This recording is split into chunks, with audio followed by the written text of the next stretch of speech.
திருத்தூதர் பணிகள் அதிகாரம் 5. அனனியாவும் சப்பிராவும். அனனியா என்னும் பெயருள்ள ஒருவன் இருந்தான். அவன் தன் மனைவி சப்பிராவுடன் சேர்ந்து தன்னுடைய நிலத்தை விற்றான். விற்ற தொகையில் ஒரு பகுதியை தன் மனைவி அறிய தனக்கென்று வைத்துக்கொண்டு மறுபகுதியை திருத்தூதரின் காலடியில் கொண்டு வந்து வைத்தான்.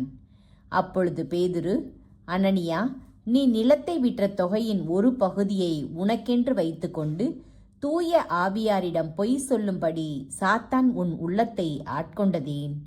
அது விற்கப்படுவதற்கு முன்பு உன்னுடையதாகத்தானே இருந்தது. அதை விற்ற பின்பும் அந்த பணம் உன்னுடைய உரிமையாகத்தானே இருந்தது. பின்பு ஏன் நீ இச்செயலுக்கு உன் உள்ளத்தில் இடமளித்தாய்? நீ மனிதரிடமல்ல, கடவுளிடமல்லவா பொய் சொன்னாய் என்று கூறினார்.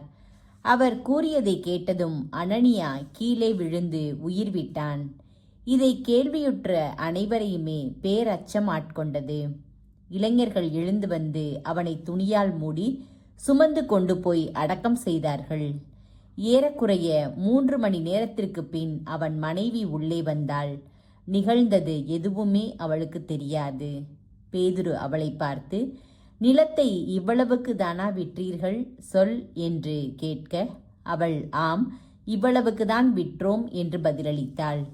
மீண்டும் பேதுரு அவளை பார்த்து, தூய ஆவியாரை சோதிக்க நீங்கள் உடன்பட்டதேன்? இதோ உன் கணவனை அடக்கம் செய்தவர்கள் கதவருகில் வந்துவிட்டார்கள். அவர்கள் உன்னையும் வெளியே சுமந்து செல்வார்கள் என்றார். உடனே அவள் அவர் காலடியில் விழுந்து உயிர்விட்டாள்.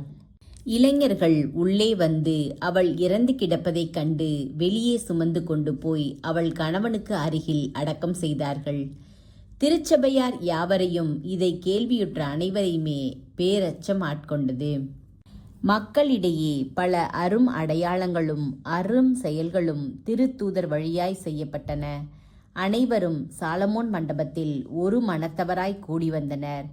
மற்றவர் யாவரும் இவர்களோடு சேர்ந்து கொள்ள துணியவில்லை. ஆயினும் மக்கள் இவர்களை பற்றி பெருமையாக பேசினர். ஆண்டவரிடம் நம்பிக்கை கொண்ட திரளான ஆண்களும் பெண்களும் இவர்களோடு சேர்க்கப்பட்டார்கள்.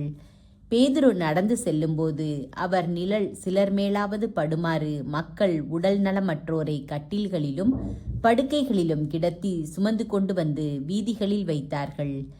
எருசலேமை சுற்றியிருந்த நகர்களில் இருந்து மக்கள் உடல் நலமற்றோரையும் தீய ஆவிகளால் இன்னலுற்றோரையும் சுமந்து கொண்டு திரளாகி கூடி வந்தார்கள். அவர்கள் அனைவரும் நலம் பெற்றனர். திருத்தூதர் துன்புறுத்தப்படுதல். தலைமை குருவும் அவரை சேர்ந்த சதுசேய கட்சியினர் அனைவரும் பொறாமையால் நிறைந்து திருத்தூதரை கைது செய்து பொது சிறையில் காவலில் வைத்தனர். ஆனால் இரவில் ஆண்டவரின் தூதர் சிறைச்சாலையின் கதவுகளை திறந்து அவர்களை வெளியே அழைத்து சென்று, நீங்கள் போய் கோவிலில் நின்று வாழ்வு பற்றிய வார்த்தைகளையெல்லாம் மக்களுக்கு எடுத்து கூறுங்கள் என்றார். இதை கேட்டு அவர்கள் பொழுது விடிந்ததும் கோவிலுக்கு சென்று கற்பித்தார்கள். தலைமை குருவும் அவரை சேர்ந்தவர்களும் அனைத்து இஸ்ரேல் மக்களின் ஆட்சி பேரவையாகிய தலைமை சங்கத்தை கூட்டி திருத்தூதர்களை சிறையிலிருந்து கொண்டு வருமாறு ஆள் அனுப்பினார்கள். அந்த ஏவலர்கள் அங்கு வந்தபோது சிறையில் அவர்களை காணவில்லை. எனவே அவர்கள் திரும்பி வந்து, நாங்கள் சிறைச்சாலை உறுதியாய் பூட்டப்பட்டிருப்பதையும் காவலர் வாயிலருகில் நின்று கொண்டிருப்பதையும் கண்டோம். ஆனால் கதவை திறந்தபோது உள்ளே எவரையும் காணவில்லை என்று அறிவித்தார்கள். இவ்வார்த்தைகளை கேட்ட கோவில் காவல் தலைவரும் தலைமை குருக்களும் அவர்களுக்கு என்னதான் நேர்ந்திருக்கும் என்று மனங்குழம்பி நின்றனர். அப்பொழுது ஒருவர் வந்து, நீங்கள் சிறையில் அடைத்து வைத்திருந்த மனிதர்கள் அதோ கோவிலில் நின்று மக்களுக்கு கற்பிக்கின்றனர் என்று அவர்களிடம் அறிவித்தார். உடனே காவல் தலைவர் ஏவலர்களுடன் கோவிலுக்கு சென்று அவர்களை அழைத்து சென்றார். மக்கள் கல்லெறிவார்கள் என்று அவர் அஞ்சியதால் வன்முறை எதுவும் கையாளவில்லை. அழைத்து வந்தவர்களை அவர்கள் யூத தலைமை சங்கத்தின் முன் நிறுத்தினார்கள். தலைமை குரு அவர்களை நோக்கி, நீங்கள் இந்த இயேசு பற்றி கற்பிக்க கூடாது என்று நாங்கள் கண்டிப்பாய் கட்டளையிடவில்லையா? என்றாலும் எருசலேம் முழுவதும் நீங்கள் கற்பித்து வருகிறீர்கள். மேலும் இந்த மனிதருடைய இரத்த பழியையும் எங்கள் மேல் சுமத்த பார்க்கிறீர்களே என்றார். அதற்கு பேதுருவும் திருத்தூதரும் மறுமொழியாக, மனிதர்களுக்கு கீழ்ப்படிவதை விட கடவுளுக்கு அல்லவா கீழ்ப்படிய வேண்டும். நீங்கள் சிலுவையில் தொங்க வைத்து கொன்ற இயேசுவை நம் மூதாதையரின் கடவுள் உயிர்த்தெழ செய்தார். இஸ்ரேல் மக்களுக்கு மனமாற்றத்தையும் பாவ மன்னிப்பையும் அளிப்பதற்காக கடவுள் அவரை தலைவராகவும் மீட்பராகவும் தமது வலப்பக்கத்துக்கு உயர்த்தினார். இவற்றுக்கு நாங்களும் கடவுள் தமக்கு கீழ்ப்படிவோருக்கு அருளும் தூய ஆவியும் சாட்சிகள் என்றனர்.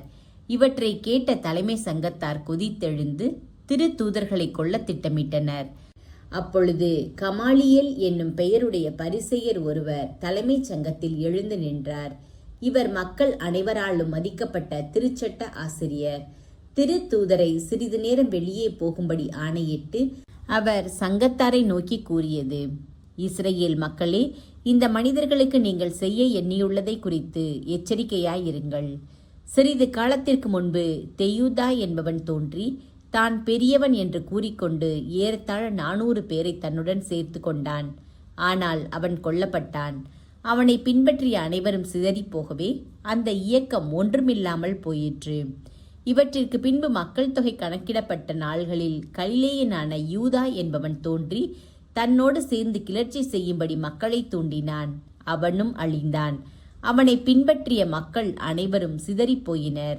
ஆகவே இப்போது நீங்கள் இம்மனிதர்களை விட்டுவிடுங்கள் என நான் உங்களுக்கு கூறுகிறேன். இவர்கள் காரியத்தில் நீங்கள் தலையிட வேண்டாம். இவர்கள் திட்டமும் செயலும் மனிதரிடத்திலிருந்து வந்தவை என்றால் அவை ஒழிந்து போகும்.